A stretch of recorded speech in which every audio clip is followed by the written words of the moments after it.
अस्सलाम वालेकुम। अच्छा देखें, यहाँ पे हम जो है वो एसिड बेस स्टार्ट कर रहे हैं सही।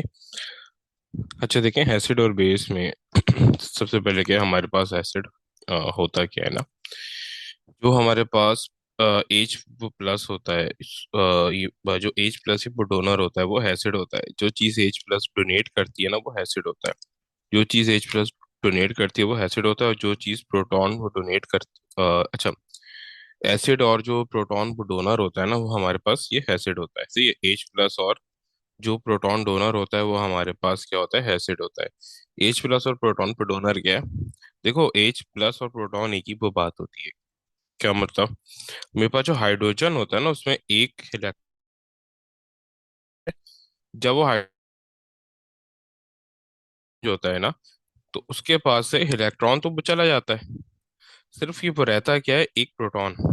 क्योंकि एच प्लस में खाली सिर्फ और सिर्फ हाइड्रोजन, सॉरी, एच प्लस में सिर्फ और सिर्फ ये प्रोटॉन, बाकी वो रह जाता है।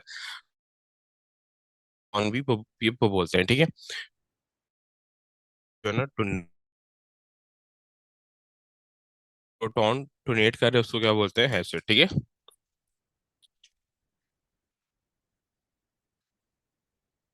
Yeah. और ये बेस क्या होता है? बेस क्या है? जो एच प्लस एसिड रिलीज कर रहा है, डोनेट कर रहा है ना, उस एच प्लस को जो चीज एक्सेप्ट करती है उसको बोलते हैं बेस। उस एच प्लस को जो चीज एक्सेप्ट करती है ना उसको बोलते हैं बेस। ठीक है, जो एच प्लस एसिड रिलीज कर रहा है, डोनेट कर रहा है, उस एच प्लस को जो चीज एक्सेप्ट करती है उसको बोलते हैं बेस। यानी एसिड है, एसिड ने एच प्लस ये रिलीज किया, बेस ने वही एच प्लस एक्सेप्ट कर लिया, तो जिसने वो एच प्लस एक्सेप्ट किया वो क्या बन गया, वो बेस, ठीक है। अब देखो होता क्या है, एक प्रॉब्लम यहाँ पे आती है कि भाई स्टूडेंट शायद ये बात समझते हैं कि कोई भी ऐसी चीज जो आइंस में, ये आइंस में ये ब्रेक डाउन हो रही है ना, वो शायद ना एसिड है। ऐसा नहीं होता है, ठीक है। जो पर्टिकुलरली जिसको मैं वाटर में डिसॉल्व करूं, ऐसी चीज जिसको मैं वाटर में डिसॉल्व करूँ ना और वो एच प्लस रिलीज कर दे वाटर में, उसको बोलते हैं एसिड।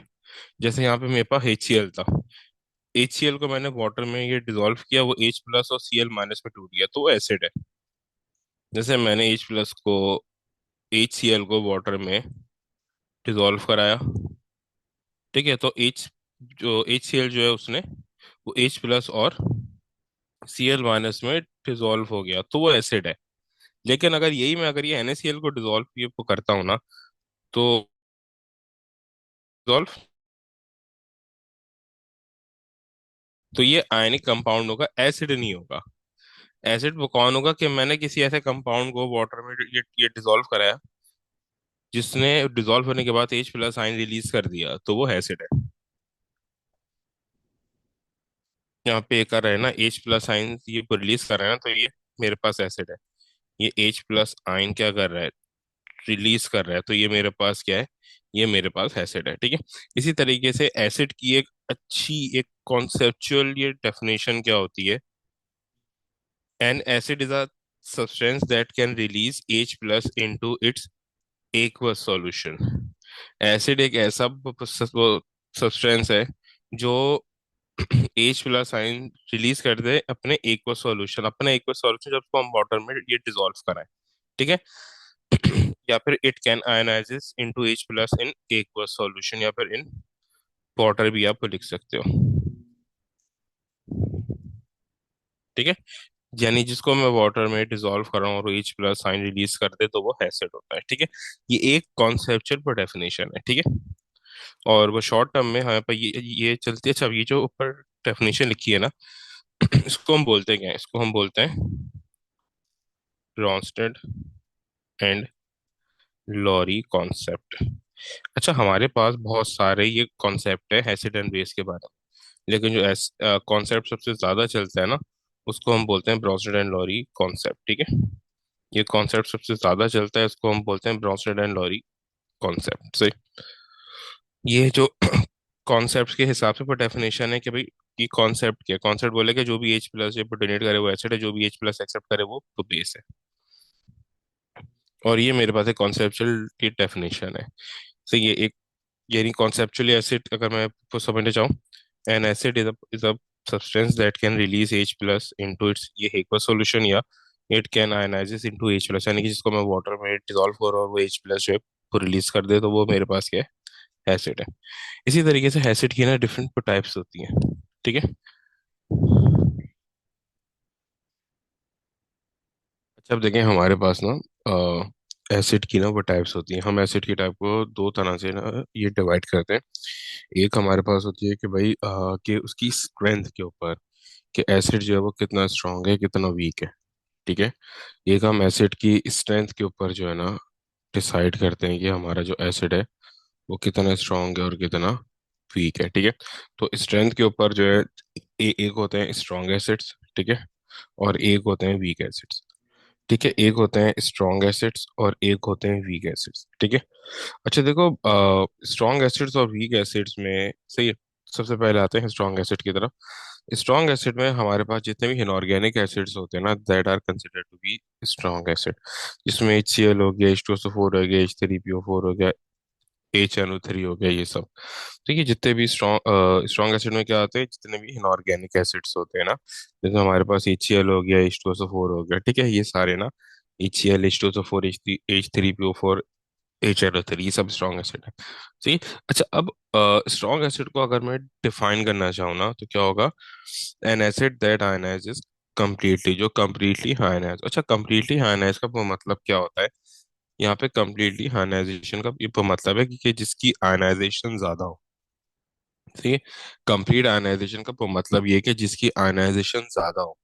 जैसे मैंने HCl यहाँ पे ये आयनाइज किया, तो स्टार्टिंग में 100 मोल्स ऑफ HCl से भी आयनाइजेशन स्टार्ट को नहीं हुई थी, H प्लस बनना स्टार्ट को नहीं हुए थे। आफ्टर सम टाइम्स रिएक्शन हुआ है, और यानी कि मैंने वाटर में ये डिसॉल्व किया, तो 90 मोल्स जब वो कन्वर्ट हो गए H प्लस और Cl माइनस के, सिर्फ 10 मोल्स HCl के ये पर रह गए, यानी वो कन्वर्ट नहीं है। तो ये कन्वर्जन बहुत बहुत ज्यादा है, इसको बोलते हैं स्ट्रॉन्ग एसिड। ठीक है। अच्छा अब यहाँ पे वो देखो साइन कौन सा आ रहा है, इरिवर्सिबल का साइन आ रहा है ये। और ये साइन वो कब आता है, जब स्ट्रॉन्ग रिएक्शन हो, जब एक ही डायरेक्शन में रिएक्शन बहुत स्ट्रांग हो, तभी ये वाला साइन आता है। तो देखो यहाँ पे ये जो एरो है वो आयंस की तरफ है, यानी H प्लस की वो तरफ है। ठीक है। तो ये बता क्या रहा है कि जो HCl है वो उसका जो मेजर पोर्शन है रिएक्शन का वो टुवर्ड्स H प्लस है, यानी कि ज्यादातर आयंस जो है वो HCl के मेजोरिटी हैं, जैसे यहाँ पे 90% आयंस जो है वो कन्वर्ट हो रहे हैं इनटू H प्लस। तो जो एसिड जितना ज्यादा अपने आइंस में वो कन्वर्ट हो जाएगा ना, जो एसिड का वो मॉलिक्यूल, एसिड का वो कंपाउंड एसिड जितना ज्यादा अपने आइंस में कन्वर्ट हो जाएगा, यानी जितना ज्यादा H प्लस ये प्रोड्यूस करेगा, उतना वो स्ट्रॉन्ग एसिड होता हो जाएगा। ठीक है। और असल में ये इसी के ऊपर एसिड की स्ट्रेंथ होती है। कोई भी एसिड जितने ज्यादा H प्लस को रिलीज करेगा ना, वो उतना स्ट्रॉन्ग एसिड ये होता जाएगा। Strength of N acid depends on the amount of H plus given of in the aqueous solution, यानी कि वो अपने एक्वस सॉल्यूशन में कितना H प्लस जो है ना रिलीज कर रहा है। Strength of N acid depends on the amount of H plus आइन given of in the aqueous solution, यानी कि वो एक्वस सॉल्यूशन में कितना H प्लस जो है ना वो रिलीज कर रहा है। तो ये हमारे पास जो है ना स्ट्रेंथ होती है किसी एसिड या, और किसी ये एसिड की स्ट्रेंथ की यानी किसी ये एसिड की कि वो कितना वीक है और कितना स्ट्रांग है। अच्छा फिर इसी तरीके से क्या होता है, एक ही हमारे पास आ गया। ठीक है। अब जो हमारे पास एसिड है ना, अब ये तो हमें भाई पता चल गया कि स्ट्रॉन्ग एसिड क्या है, दैट आयनाइजेस कंप्लीटली। सही है। जो कंप्लीटली आयनाइज है वो हमारे पास स्ट्रॉन्ग एसिड है। लेकिन कभी भी 100% आयनाइजेशन तो नहीं होती, इसका मतलब ये कि उसकी आयनाइजेशन जो है बहुत बहुत ज्यादा होगी। ठीक है। और ये वाला जो साइन है ना, ये इंडिकेशन होता है स्ट्रॉन्ग एसिड का। ये जो इरिवर्सिबल का साइन कहीं पे भी आ जाए, that is indication of strong acid. ये स्ट्रॉन्ग एसिड की जो है ना ये इंडिकेशन होती है। ठीक है, कि ये स्ट्रॉन्ग एसिड है। सही। अच्छा देन फिर उसके बाद हमारे पास अब यहाँ पे हमारे पास HCl है। अब देखो जैसे मैं दो इनऑर्गेनिक एसिड्स को वो कंपेयर कर रहा हूँ, यहाँ पे H3PO4 जो है ना वो वीक एसिड ये कंसिडर होता है। लेकिन वो as compare to HCl, other inorganic acid जो स्ट्रॉन्ग इनऑर्गेनिक, जैसे मैं यहाँ पे कंपेयर कर रहा हूँ HCl वर्सेज H3PO4, तो H3PO4 HCl के कंपैरिजन में स्ट्रॉन्ग एसिड है। तो सॉरी, ये वीक एसिड है। HCl हम सबको पता है कि one of the most strongest जो है वो एसिड होता है। तो यहाँ कंपैरिजन में HCl स्ट्रॉन्गर है, यानी H3PO4 वीकर है, यानी इसके कंपैरिजन में। इसको आप इस तरीके से ये समझो कि एक के पास जो है वो 10 करोड़ ये रुपए, एक के पास 100 करोड़ है। तो 100 करोड़ वाला आप बोलोगे भाई ये तो बहुत ज्यादा अमीर है, और ये इसके सामने वो कुछ भी नहीं है। लेकिन अगर आप यहाँ पे इस 100 करोड़ को ये हटा दो, तो आपको बोलोगे भाई ये भी जो है वो बहुत अमीर है।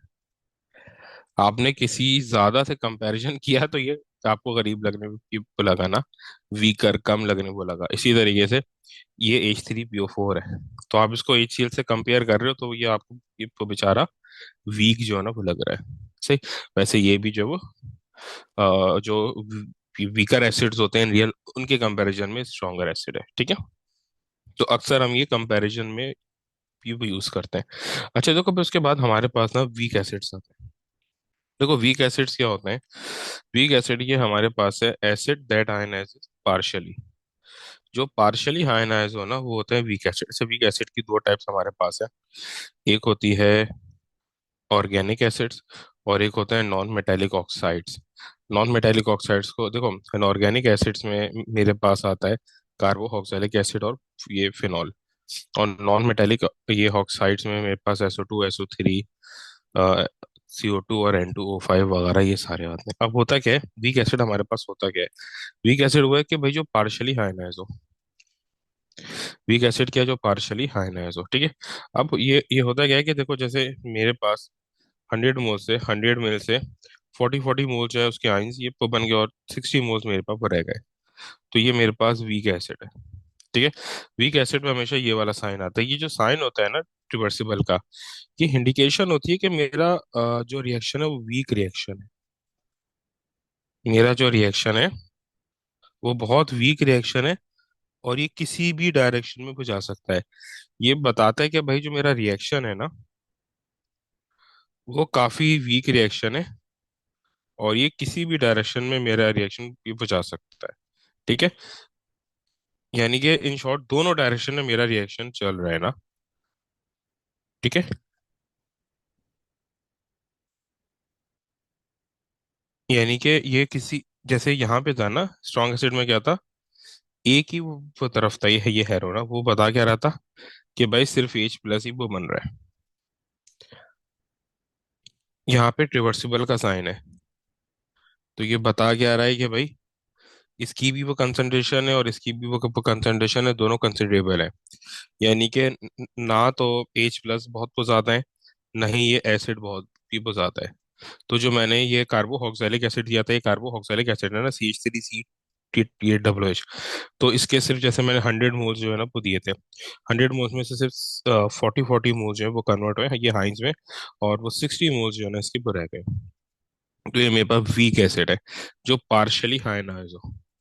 डेफिनेशन क्या है, दैट आयनाइजेस पार्शली। ये मेरे पास वीक एसिड ये कंसिडर होता है जिसके थोड़े से मोल्स जो है ना आयनाइज हो, पूरे मोल्स आयनाइज ये वो नहीं हो। इन शॉर्ट इसको इस तरीके से ये बस समझो कि दोनों की जो कंसंट्रेशन है वो की कंसिडरेबल होती है। ना कोई एक बहुत ज्यादा होता है, ना कोई एक ना कोई एक बहुत ज्यादा होगा, ना कोई एक बहुत ही वो कम होगा। ठीक है।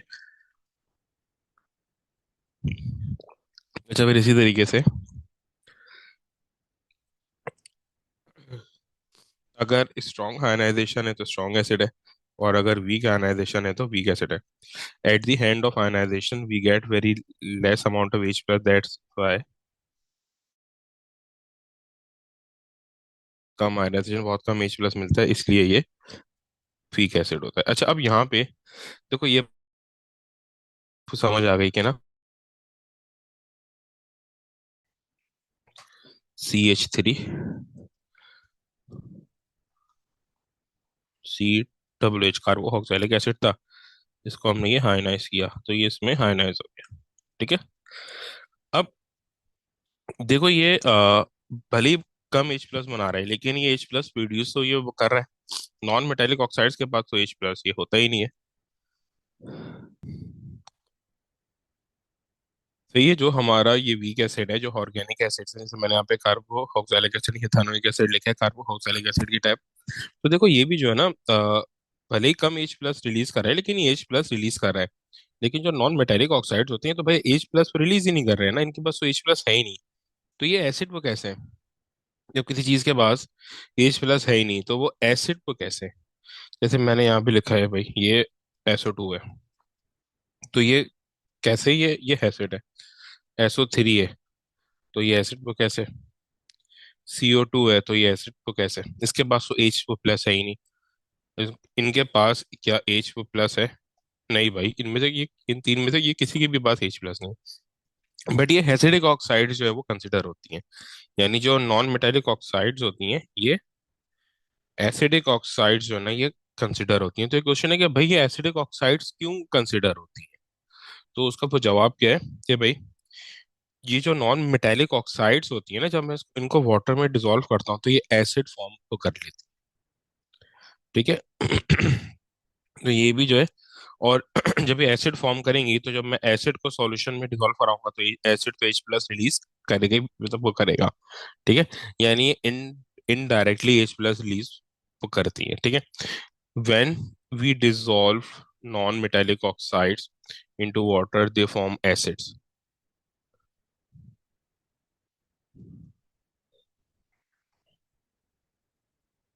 सही है। अब यहाँ पे हमारे पास non metallic oxides acid consider क्यों को होती हैं? क्योंकि जब मैं इनको H प्लस आयन में, जब मैं इनको वाटर में रिलीज करता हूँ ना, तो वो एसिड प्रोड्यूस करते हैं। जब मैं इनको वाटर में रिलीज करता हूँ तो दे विल प्रोड्यूस एसिड। जैसे SO2 है, SO2 को मैंने H2O में वो रिलीज किया तो उसने सल्फ्यूरस एसिड बनाया, H2CO3। और जब मैंने SO3 को वाटर में डिसॉल्व कराया तो उसने H2SO4 बनाया, सल्फ्यूरिक एसिड, जो कि one of the most strongest acid होता है। इसी तरीके से मैंने CO2 को H2O में डिसॉल्व कराया तो उसने कार्बोनिक एसिड बनाया, H2CO3। तो वो नॉन मेटेलिक ऑक्साइड्स एसिड क्यों होते हैं? कि जब मैं उनको वाटर में डिसॉल्व कराता हूँ ना, जब मैं इनको वाटर में डिसॉल्व कराता हूँ तो वो एसिड को बनाते हैं। अब जाहिर सी बात है, अब मैं अगर एसिड को वाटर में यहाँ पे डिसॉल्व कराऊंगा ना, एसिड को वाटर में ये डिसॉल्व कराऊंगा तो वो H प्लस और SO4 2 माइनस में आयोनाइज हो जाएगा। तो यहाँ पर तो ये क्या कर रहा है, H प्लस ये रिलीज कर रहा है ना। ठीक है। तो ये इनडायरेक्टली जो है वाटर में H प्लस रिलीज वो करने का रीजन वो बनते हैं। ये पहले क्या करते हैं, जब मैं इसको वाटर में रिलीज करता हूँ तो ये वाटर के साथ रिएक्शन करके, ये SO3 वाटर, ये नॉन मेटल ऑक्साइड है, वाटर के साथ रिएक्शन करके ये H2SO4 यानी स्ट्रॉन्ग एसिड वो बनाते हैं। फिर जो ये एसिड मेरे पास बन गया है H2SO4, अब देन अगर मैं इसको वाटर में डिसॉल्व करूंगा, जाहिर सी बात है ये H प्लस में डिसॉल्व हो जाएगा। सही। तो इस वजह से मेरे पास नॉन मेटेलिक ऑक्साइड जो है वो स्ट्रॉन्ग, सॉरी, ये एसिड कंसिडर होते हैं, बट ये वीक एसिड्स होते हैं। ठीक है।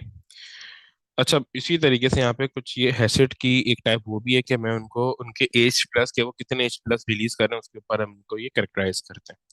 अगर कोई एक H प्लस रिलीज कर रहा है तो वो मोनो बेसिक एसिड होता है, that releases only one H plus. जैसे यहाँ पे HCl है, HNO3 है, कार्बोक्सिलिक एसिड। अब यहाँ पे स्ट्रॉन्ग वीक वो कुछ भी नहीं होता, वो कितने एसिड रिलीज कर रहे हैं। अच्छा, हमारे पास मोनो बेसिक ये एसिड कोर्स में, इसके रिएक्शंस भी कोर्स में। इसके बाद डाई बेसिक एसिड भी ये हमारे पास होता है, जिसको डाइप्रोटिक भी वो बोलते हैं। ठीक है। मोनो वो बेसिक को मोनो प्रोटिक भी हम वो बोलते हैं। तो इस भी नाम से ये आ सकता है, मोनो प्रोटिक, यानी कि जो दो ये प्रोटॉन रिलीज करे। और ये मोनो, सॉरी, ये डाइप्रोटिक होगा। और ये सही है। और डाई, ये बेसिक क्या होता है, जो कि दो H प्लस रिलीज करें into its aqua solution. Try, ये बेसिक, अच्छा देखो, डाई बेसिक की भी सारी चीजें, रिएक्शंस भी कोर्स में है, सब चीजें कोर्स में, इसकी एक्सप्लेनेशन वगैरह XYZ। अच्छा, ट्राई बेसिक एसिड जो है ना, इसकी सारी चीजें कोर्स में नहीं है। इसकी सिर्फ क्या है कि आपको पता होना चाहिए कि यह है क्या। ट्राई बेसिक एसिड यानी कि ट्राई प्रोटिक एसिड का आपको सिर्फ ये पता होना चाहिए कि यह है क्या। दैट रिलीजेस 3H प्लस, यानी कि जो 3H प्लस रिलीज करे सॉल्यूशन में, वो ट्राई प्रोटीन टाइप बेसिस जिसमें H3PO4 आता है। अच्छा देखो, अब इसके बाद हमारे पास क्या होता है, जो एसिड की जो स्ट्रेंथ होती है ना, चलो ये तो अभी इसके बात करते हैं, ठीक है। अच्छा देखो, अब यहाँ पे हमारे पास जो बेस क्या होता है, ठीक है। बेस हमारे पास होता है ये प्रोटॉन एक्सेप्टर। बेस हमारे पास होता है, प्रोटॉन एक्सेप्टर को हम बोलते हैं बेस, ठीक है। प्रोटॉन एक्सेप्टर को, सॉरी, हमारे पास वो बेस क्या होता है, प्रोटॉन एक्सेप्टर। जो भी चीज प्रोटॉन एक्सेप्ट करेगी ना उसको हम बोलते हैं बेस, सही है। इससे पहले भी हम पढ़ के ये आ चुके हैं। बेस की दो टाइप्स होती हैं उसी तरीके से, एक होती है स्ट्रॉन्ग बेस और एक होती है वीक बेस। स्ट्रॉन्ग बेस जो होती है हमारे पास वो नॉर्मली हल्कली होती है। अल्कली क्या होता है, अल्कली को हमने ये वाली बेसिक को समझा हुआ है, जो ओ एच वो माइनस साइन कंटेन करते हैं, वो मेजोरिटी अल्कली में वो ही कंपाउंड आते हैं। अच्छा देखो, यहाँ पे एसिड की जो टाइप्स है ना उसमें एक स्पेसिफिक टाइप होती है जिसको बोलते हैं अल्कली। अल्कली स्ट्रॉन्ग वो बेस होती है ना, तो स्ट्रॉन्ग वो बेसिस की जो स्ट्रॉन्ग बेस है वो अल्कली होते हैं, ठीक है। जैसे हमारे पास एसिड की टाइप्स थी ना, ये स्ट्रॉन्ग एसिड, ये वीक एसिड, जो इनऑर्गेनिक, ये जो इनऑर्गेनिक एसिड्स होते थे वो स्ट्रॉन्ग एसिड होते थे। इसी तरीके से बेस में जो अल्कली होते हैं वो स्ट्रॉन्ग ये बेस होते हैं, ठीक है। और मेटल ऑक्साइड्स और ये NH3 और इसी तरीके से जो नॉन अल्कली होते हैं वो वीक वो बेस में आते हैं। अब देखो अल्कली होता क्या है, अल्कली की रियल डेफिनेशन हमारे पास क्या है। देखो अल्कली की रियल रियल डेफिनेशन हमारे पास ये है। नॉर्मली जो हम समझते हैं अल्कली को, वो हम समझते हैं कि जो OH आयंस कंटेन करते हैं ना वो अल्कली होते हैं। सिर्फ वही अल्कली नहीं होते, मेजोरिटी के वही हैं, ठीक है। Most of the alkalies are metal hydroxide, NaOH, KOH, MgOH etcetera. ज्यादातर अल्कली वही होते हैं जो कि हाइड्रोक्साइड कंटेन करते हैं, उनको हम अल्कली पीपो बोलते हैं, ठीक है। अल्कली की एक रियल डेफिनेशन क्या है कि soluble in aqueous solution and releases OH minus ions in it. यानी कि अल्कली क्या है कि जिसको मैं कि डिसॉल्व करूं एक्वस सॉल्यूशन में और वो OH माइनस आयन रिलीज करे। जैसे मैग्नीशियम हाइड्रोक्साइड था, उसको मैंने वाटर में डिसॉल्व किया तो उसने OH माइनस आयन रिलीज किया। मैग्नीशियम हाइड्रोक्साइड था तो उसको मैंने वाटर में रिलीज किया तो उसने OH माइनस आयन रिलीज किया, ठीक है। तो ज्यादातर जो हाइड्रोक्साइड्स होते हैं ना, उनको जब हम वाटर में ये डिसॉल्व करते हैं तो वो OH वो माइनस आयन रिलीज करते हैं। तो इस वजह से मेजोरिटी मेटल हाइड्रोक्साइड्स हमारे पास अल्कली होते हैं, लेकिन इसके अलावा भी अल्कली होते हैं। कुछ मेटल ऑक्साइड्स भी अल्कली में आ जाती हैं, सही है। जैसे यहाँ पर है, जैसे Na2 ये हो है, तो ये भी क्या है, ये अल्कली में आता है। क्योंकि ये मैं Na2O को वाटर में जब डिसॉल्व करता हूँ ना, हमारे कोर्स में यही अल्कली है, ऑक्साइड्स में, मेटल ऑक्साइड्स में। तो जब इसको वाटर में डिसॉल्व करता हूँ तो ये वाटर के साथ रिएक्शन करके NOH फॉर्म कर लेता है।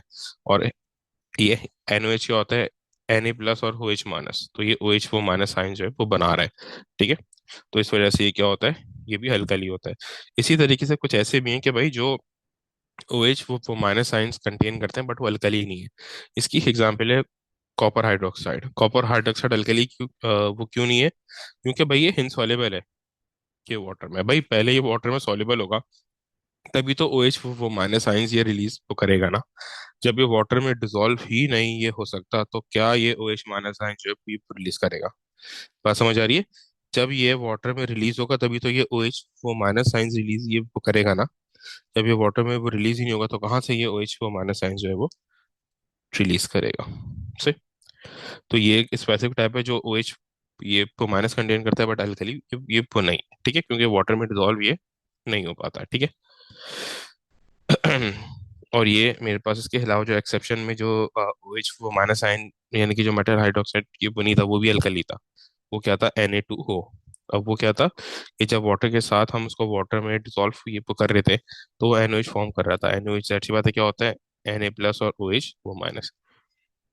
इसी तो तरीके से कुछ वीक बेस भी होते हैं जो वो नॉर्मली वो जिनको हम नॉन अल्कली कंसिडर करते हैं, जिनको हम नॉन अल्कली जो है ना कंसिडर करते हैं, जिनमें हमारे पास NH3 आ गया, अमोनिया, और मेजॉरिटी मेटल ऑक्साइड्स आ गए।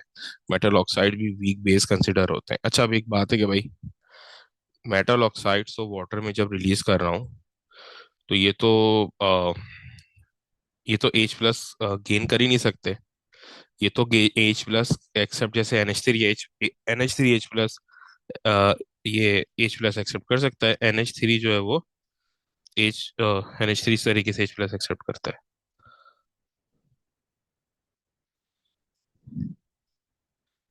NH4 प्लस ये वो बना लेता है। सही।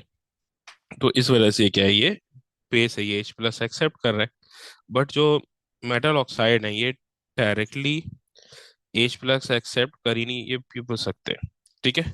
तो ये बेस मतलब वो कैसे है, MgO हो गया, CU हो गया, CaO हो गया।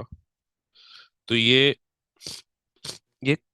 कैसे वो है, यानी कि ये बेसिस है, ये H प्लस से एक्सेप्ट नहीं कर सकते। तो वही चीज यहाँ पे जो नॉन मेटेलिक ऑक्साइड्स के साथ थी, कि जब मैं इनको वाटर में रिलीज करता हूँ ना, जब मैं इनको वाटर में रिलीज करूंगा, तो ये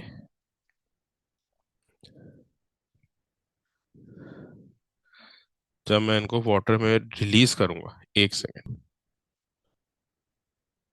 अच्छा देखो, जो मेरे पास नॉन मेटेलिक ऑक्साइड्स होते हैं वो बेस क्यों, सॉरी, जो मेटेलिक ऑक्साइड्स होते हैं वो बेस क्यों ये कंसिडर होते हैं। मेटेलिक ऑक्साइड्स जो मेरे पास होते हैं, उनको हम बेस कंसिडर क्यों ये वो करते हैं, देखो। जैसे भी हमने यहाँ पे पढ़ा है ना, Na2O है, उसको जब वाटर में डिसॉल्व करा तो उसने वाटर के साथ रिएक्शन करके NaOH फॉर्म कर लिया। इसी तरीके से MgO है, इसको मैं वाटर के साथ रिएक्ट कराता हूँ तो ये मैग्नीशियम हाइड्रोक्साइड फॉर्म वो कर लेता है। इसी तरीके से कैल्शियम हाइड्रोक्साइड है, कैल्शियम हाइड्रोक्साइड का अगर मैं उसको वाटर में डिसॉल्व करा रहा हूँ तो वो कैल्शियम हाइड्रोक्साइड फॉर्म कर लेता है। और कैल्शियम हाइड्रोक्साइड क्या होता है, वो बेस होता है। ठीक है। कैल्शियम हाइड्रोक्साइड स्ट्रॉन्ग बेस है, हल्कली है ना। ठीक है। तो ये क्या है, इनको जब हम वाटर में डिसॉल्व करा रहे हैं तो ये क्या चीज,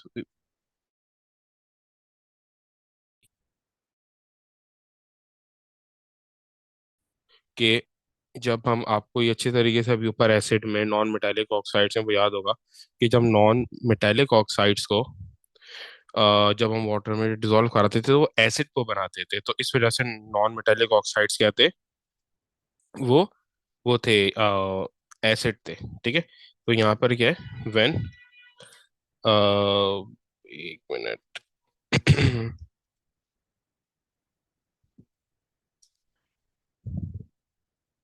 when we dissolve non metallic oxides,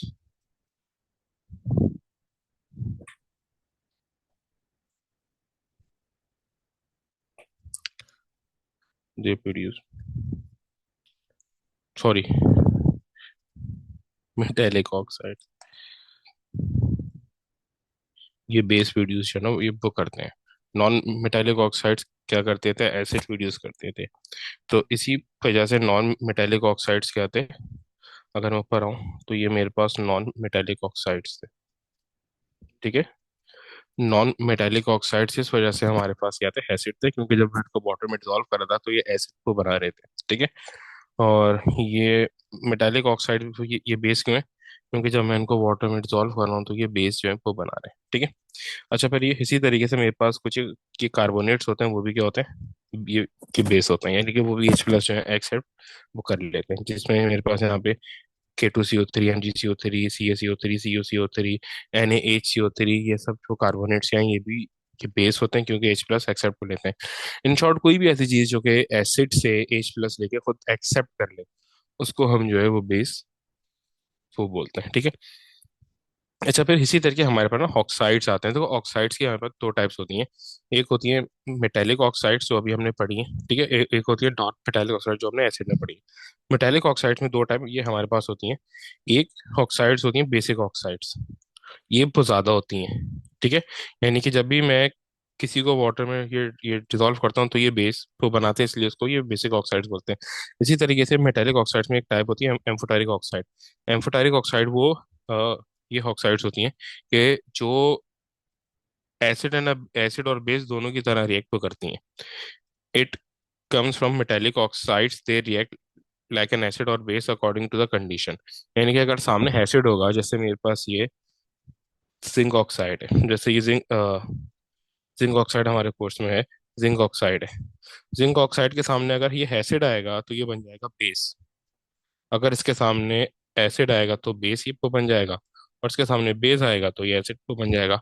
तो ये दोनों तरीके के नेचर कंटेन वो करते हैं, इनको बोलते हैं ये हेम्फोटेरिक ऑक्साइड, जो कि डुअल नेचर ये कंटेन करते हैं। सामने एसिड होगा तो ये बेस की तरह उससे रिएक्शन कर लेंगे, और सामने ये एसिड और अगर सामने वो बेस होगा तो ये एसिड की तरह उससे फिर रिएक्शन कर लेंगे, और अगर सामने एसिड होगा तो ये बेस बन के उससे रिएक्शन कर लेंगे। ठीक है।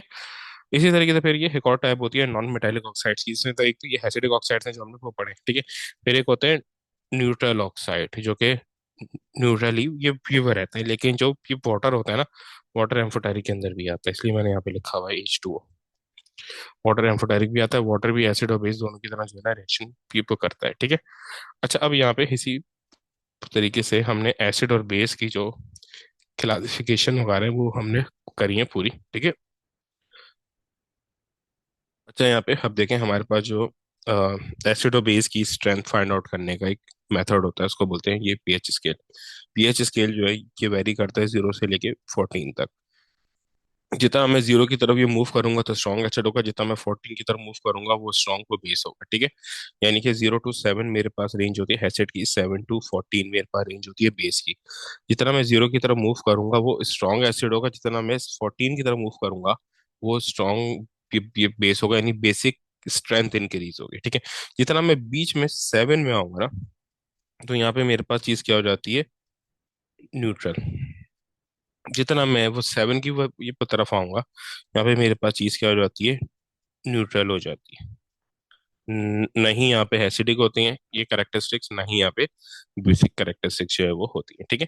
देखो अब यहाँ पे वो नॉर्मली 0 से 2 स्ट्रॉन्ग एसिड ये कंसिडर होता है, और 3 to 7 वीक एसिड ये कंसिडर होता है। इसी तरीके से 12 से 14 स्ट्रॉन्ग बेस ये कंसिडर होता है, और 7 to 11 वीक बेस ये कंसिडर होता है, सही। अच्छा, अब ये होता है क्या है, हम ये किसी को आइडेंटिफाई कि वो एसिड है क्या बेस है। देखो सबसे पहले तो हमारे पास होता लिटमस पेपर। लिटमस पेपर को एक डैम्प लिटमस पेपर, यानी गीले लिटमस ये पेपर को हम जो है वो टिप करते हैं किसमें, आ, ये वो सॉल्यूशन में, ठीक है। सॉल्यूशन में हम इसको क्या करते हैं, डिप को करते हैं। अच्छा देखो, अब ना दो टाइप के ये कलर्स होते हैं हमारे पास ना। देखो अब एक तो ये वाली ये टाइप है कि हमने लिटमस पेपर को सॉल्यूशन में वो डिप किया, तो देखो हर जो ये पीएच जो है ना, हर पीएच जो 0 से लेके 7, 7 से लेके 14, हर पीएच पे एक कलर होता है। हर पीएच पे एक कलर होता है। तो हम क्या करते हैं, लिटमस पेपर को सॉल्यूशन में डिप करते हैं, और वो इनमें से कोई एक कलर वो दे देता है, वो कलर हम इस पीएच को चार्ट के साथ मैच ये वो कर लेते हैं, और हमें पता वो चल जाता है, ठीक है। एक पीएच इसके लिटमस पेपर होता है, उसको हम किसी भी सॉल्यूशन में डिप करते हैं। तो अब क्या होता है कि जो पूरा पीएच स्केल है उनके, हर पीएच पे, पीएच नंबर पे एक कलर होता है। हर पीएच नंबर पे एक कलर होता है।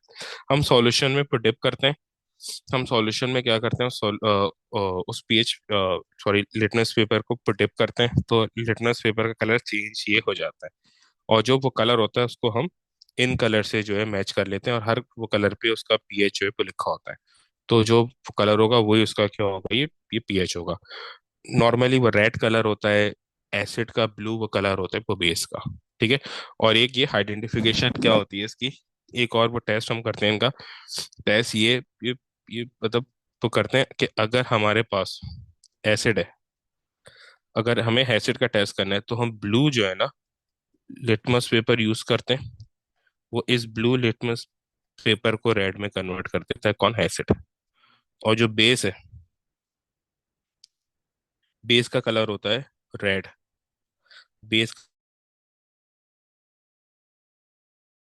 रीजन में होता है, एसिड का कलर रेड की रीजन में होता है, बेस का कलर ब्लू को रीजन में होता है।